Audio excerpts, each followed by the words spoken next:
Bonjour à tous, évidemment nous sommes heureux de vous retrouver en ce matin pluvieux. Voici l'actualité de ce vendredi. Le chef de l'État est arrivé en Italie, Alassane Ouattara est à Rome. Il est arrivé cet après-midi, ce jeudi après-midi, en compagnie de la première dame Dominique Ouattara pour une visite officielle au Vatican. Le chef de l'État a été accueilli par les autorités du Vatican, le Premier ministre Patrick Hachi, la ministre d'État Candia Camara et par le corps diplomatique. Le chef de l'État va rencontrer le pape François.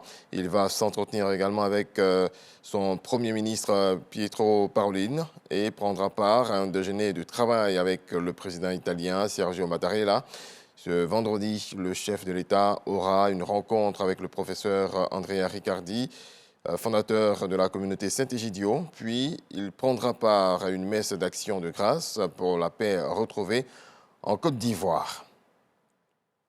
Le Premier ministre s'est dit satisfait de l'état d'avancement des travaux de la voirie de San Pedro, dont le taux d'exécution est estimé à 75%. Patrick Hachi a effectué une visite terrain en marge de l'inauguration du terminal industriel polyvalent de San Pedro. C'était ce mercredi 14 septembre, le point de Sam Conan. La ville de San Pedro est en chantier. Un peu partout, les travaux de renforcement de la voirie et de construction de nouvelles routes sont visibles. Comme ici, au corridor 3S, jusqu'au corridor de Tabou en passant par la gare routière, la construction de 2 fois 2 voies, avec un dédoublement du pont sur le fleuve Sassandra. Du côté de la côtière, les travaux de renforcement se poursuivent, avec déjà des bitumages par endroits. Le Premier ministre Patrick Hachi, en visite de travail dans la deuxième ville économique du pays, s'est rendu sur les chantiers pour se faire une idée. Il y a 25 km de voirie qui étaient donc prévus, plus de la voirie dans le cadre de la Cannes.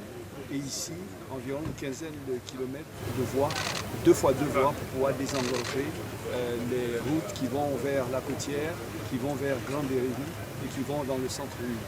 Donc ces travaux sont relativement bien avancés, on en est à pratiquement 75%. Donc en tout début d'année prochaine, ces travaux devraient être achevés. Nous sommes heureux de la qualité des travaux, de la façon dont ça a été fait. Il est évident que ça va changer complètement la vision de la ville, la fluidité de la ville, et donc certainement faire de San Pedro l'une des plus belles villes de Côte d'Ivoire, ce qui est la volonté du chef d'État. Et on n'a aucun doute, comme je le disais tout à l'heure, que pour ceux qui viendront assister à la Cannes, ça sera la plus belle Cannes dans la plus belle ville. Avec la construction de ces nouvelles voies, les bus de la Soutra qui arrivent incessamment pourront circuler plus aisément, pour le bonheur des pétriciens. Réuni en Conseil des ministres ce mercredi, le gouvernement ivoirien a adopté plusieurs mesures pour améliorer le dispositif et la qualité de l'enseignement en Côte d'Ivoire. Voyons cela avec Mama Traoré. L'école, elle reste et demeure une priorité pour le gouvernement, ce qui justifie le déploiement de moyens conséquents pour traduire cette priorité en réalité. Pour cette rentrée scolaire 2022-2023, l'État prévoit de distribuer plus de 5 millions de kits et plus de 6 millions de manuels scolaires pour un coût global de 17 milliards de francs CFA, sans compter les 3 milliards de francs CFA investis dans la fourniture de 167 000 tables-bancs au profit des établissements scolaires publics. Ce n'est pas tout. Il s'agit également de la mise à disposition d'un montant cumulé de 18 milliards de francs CFA virés sur les comptes des différents COJES qui, conformément aux instructions de son Excellence, Monsieur le Président de la République, ne lèvent plus de cotisations auprès des parents d'élèves.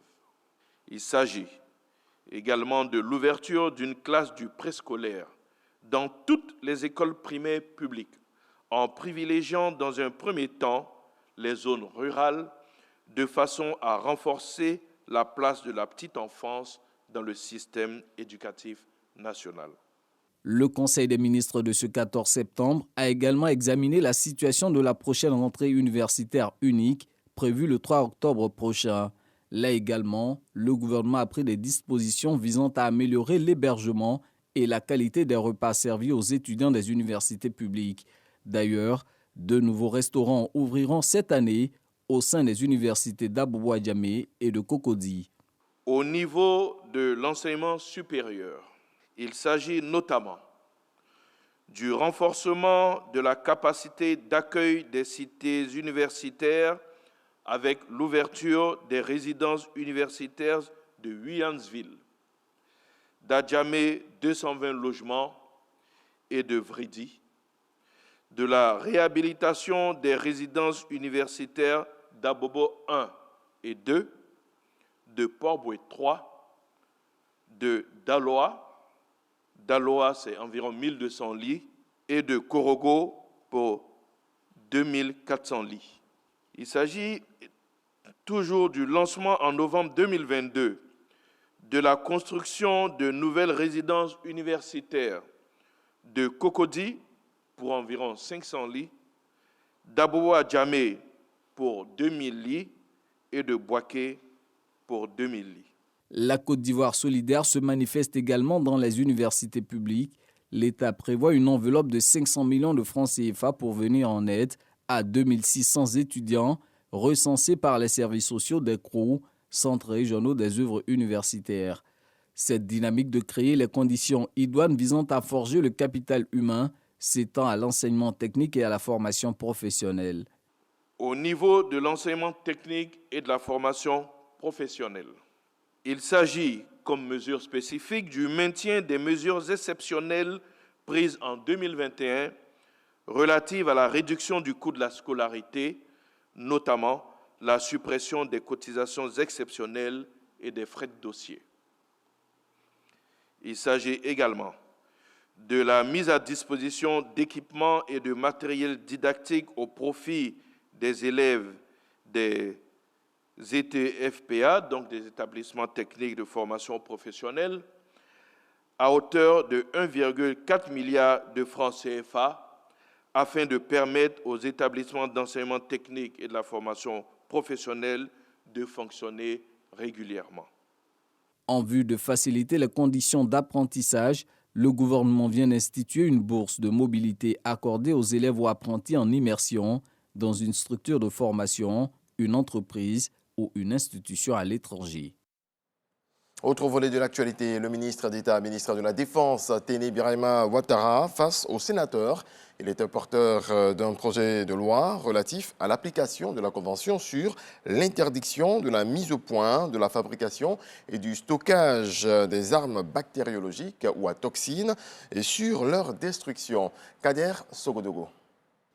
En adhérant en 2016 à la Convention sur l'interdiction de la mise au point, de la fabrication et du stockage des armes bactériologiques, biologiques ou à toxines et sur leur destruction, la Côte d'Ivoire est désormais comptable subséquente notamment de l'adoption des mesures législatives, réglementaires et administratives nécessaires à sa mise en œuvre.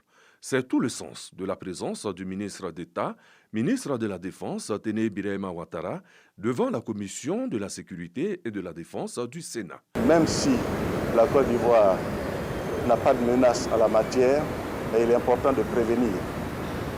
Nous faisons partie d'un ensemble de pays, dans le concert des nations, et nous avons le besoin, le souci d'adhérer à cette convention pour pouvoir bénéficier de l'appui de pays qui sont expérimentés en la matière pour pouvoir nous apporter tout le soutien dont nous avons besoin pour nous protéger contre l'invasion d'armes biologiques ici en Côte d'Ivoire. La situation des 46 soldats encore détenus au Mali a également été abordée.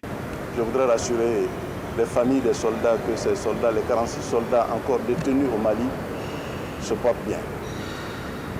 Le président de la République s'est envolé ce matin pour Rome. Ensuite, il ira aux Nations Unies pour la 77e session de l'ONU.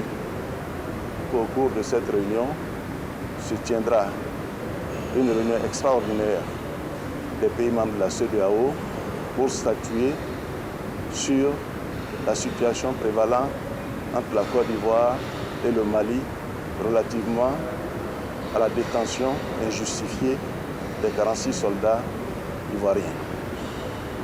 Comme l'a indiqué le président de la République, nous pouvons rassurer les Ivoiriens que ce problème va connaître un dénouement très rapidement. La Chambre haute du Parlement a tenu à saluer le travail abattu par Téné Birahima Ouattara aux côtés du président de la République pour la défense nationale.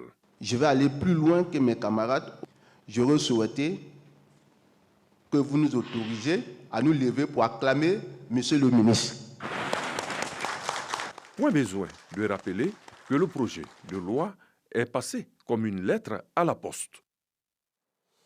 La saison culturelle 2022-2023 de l'Institut français de Côte d'Ivoire s'annonce très riche. Au cours d'une conférence de presse tenue mardi dernier dans ses locaux au Plateau, les responsables de l'Institut ont annoncé diverses activités qui coïncident avec son cinquantenaire. Il s'agit notamment des concerts, des spectacles, des parties de jeux vidéo, des concours ou alors des découvertes et des initiations au Nushi, des rencontres d'échange et de réflexion. C'est ce que nous apprend Jean-Marc Djadji. Initier des spectacles de chant, séances cinéma, jeux vidéo et vernissage à l'endroit des jeunes, amateurs ou passionnés d'art. C'est l'objectif de cette nouvelle rentrée culturelle 2022-2023 de l'Institut français. Impliquer la jeunesse dans toutes les activités socio-culturelles de l'Institut, un créneau pour l'administration.